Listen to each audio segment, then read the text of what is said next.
Hi, hello, అందరు బాగున్నారా? Advance happy new year to every one. అయితే ఇలా చాలా రీల్స్ స్క్రోల్ చేస్తూ ఉంటే కొన్ని రీల్స్ వస్తాయి కదా మనకి. 2024 పోతుంది, 25 వస్తుంది.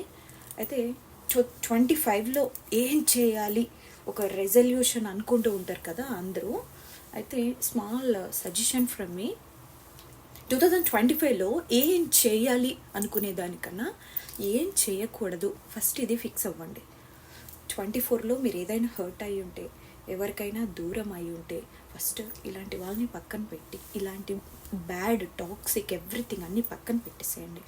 అది ఫ్రెండ్షిప్ అయినా, లవ్ అయినా, వాట్ ఎవర్ ఇట్ ఈస్. మీకు వద్దు అనుకుంటే వద్దు. సో అలాంటివి ఏవైనా ఉంటే, మీరు చేయకూడదు అనుకుంటే ఫస్ట్ ఇవి ఫిక్స్ అవ్వండి. చేయాల్సినవి ఆటోమేటిక్గా ఫర్దర్గా